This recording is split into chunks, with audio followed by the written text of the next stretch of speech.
श्री शिवाय नमस्तुभ्यम, हर हर महादेव।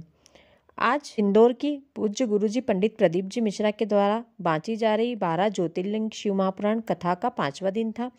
आज की कथा की कुछ जानकारियां, उपाय और पत्र जो गुरुजी ने कथा में पढ़कर बताए हैं, उसकी जानकारी इस छोटे से वीडियो में आपको दे रही हूँ। वीडियो में आखिरी तक बने रहें। आज की कथा की पहली जानकारी, जैसे गाय अपने बच्चे का सारा दूध आपको दे देती है, उसी प्रकार जो ब्राह्मण मंदिर के अंदर बैठकर पूजा करते हैं, उसका फल यदि आप मंदिर की देहली पर माथा टेक कर आते हैं तो आपको भी मिल जाता है।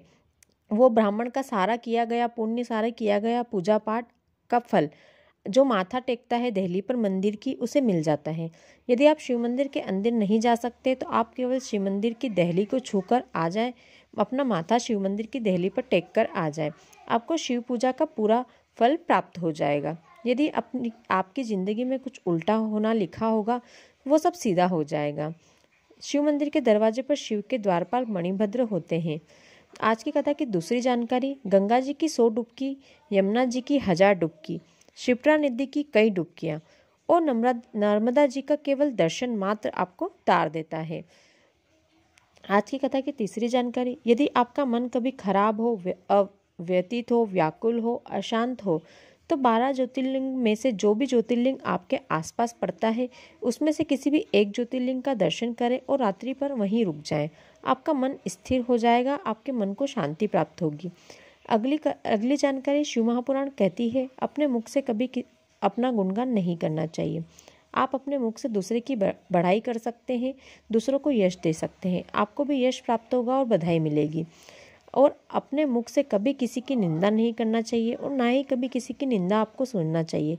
जो आपके सामने किसी और की निंदा कर रहा है, वो आगे किसी तीसरे के पास जाकर आपकी निंदा भी कर सकता है, इसलिए निंदा करने वालों से दूरी बनाकर रखें। अगली जानकारी, जो भाग्य ब्रह्मा जी ने रच दिया है, लिख दिया है, उसे कोई नहीं बदल सकता। जैसे माता सीता और भगवान राम को वन वन घूमना पड़ा था, हमारा जन्म और मृत्यु जब होनी तय है तब होगा। आप चाहे कितने भी तालों में मृत्यु को बंद कर दें, लेकिन मृत्यु यदि आने लिखी है तो वो आकर ही रहेगी। आज की कथा की अगली जानकारी, आपके हक का आपको जरूर मिलेगा। आपका हक आपसे कोई नहीं छीन सकता, बस भगवान पर अपना विश्वास बनाए रखना चाहिए। अगली जानकारी, हमें अपने जीवन में सभी से प्रेम की भाषा में बात करनी चाहिए। जो शिव को प्रिय हो वो भाषा आपको बोलनी चाहिए। अगली जानकारी, जिस राज्य का राजा शिव भक्ति में लगा हुआ हो, उस राज्य का पर दूसरे राज्य का राजा आक्रमण करने से 100 बार सोचता है। उसी प्रकार यदि किसी का घर का कोई एक व्यक्ति भी यदि शिव मंदिर जाता है या पूजा करता है तो कोई कष्ट, कोई बीमारी उस घर में प्रवेश करने से पहले 1000 बार सोचती है। अगली जानकारी, मनुष्य का जन्म, मरण और परण महादेव के हाथ में है। ये तीनों चीज़ें निश्चित होती है, इसे कोई नहीं बदल सकता। आज की कथा का पहला पत्र जो गुरुजी ने पढ़कर सुनाया है, उसमें लिखा था, दीपक जी ने लिखा है वो पत्र। उसमें लिखा है, वो इंदौर से हैं। मेरे काका जी की बहू थायराइड की बीमारी से ग्रसित थी। एक दिन अचानक उसकी तबीयत ज़्यादा खराब हो गई। उनकी तबीयत में सुधार नहीं हो रहा था, फिर उन्हें वेंटिलेटर पर शिफ्ट किया। हमें 5 दिन तक वहीं हॉस्पिटल में रहकर आंवले के पानी से शिव जी का अभिषेक करा और झेलकर वो जल 5 दिन तक लगातार उन्हें पिलाया।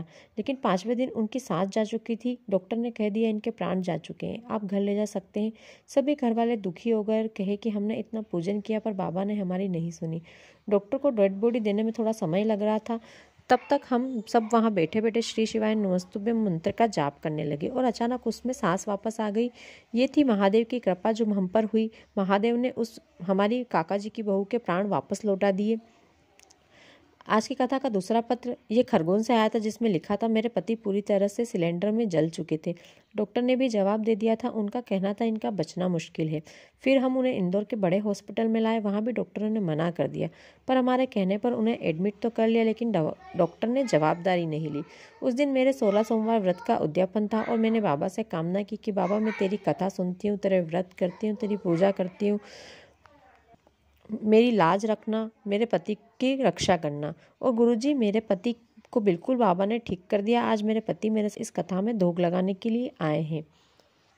आज की कथा में एक महिला ने माइक लिया और उसमें बताया कि उसका 2 से ढाई महीने का बच्चा, वो पशुपति व्रत कर रही थी। उसकी तबीयत बहुत ज़्यादा ख़राब थी बच्चे की, लेकिन फिर भी बच्चा बच नहीं पाया। उसने गुरुजी से पूछा कि वो अपना व्रत, 5वां व्रत बचा था उसका, तो वो व्रत करे या नहीं करे। तो गुरुजी ने कहा कि आप अपना व्रत पूरा करें और बाबा पर विश्वास बनाए रखें। आपका बेटा गया है, वही बेटा बाबा आपको वापस देंगे। इंदौर में चल रही द्वादश ज्योतिर्लिंग शिव महापुराण कथा में गुरुजी ने 12 ज्योतिर्लिंग के स्थापित होने से जुड़ी कथा बता रहे हैं। गुरुजी हर दिन एक ज्योतिर्लिंग के प्रकट होने की कथा सुनाते हैं। आज की कथा में गुरुजी ने उज्जैन के महाकाल और ओमकारेश्वर मंदिर के शिवलिंग के प्रकट होने की कथा को सुनाया है।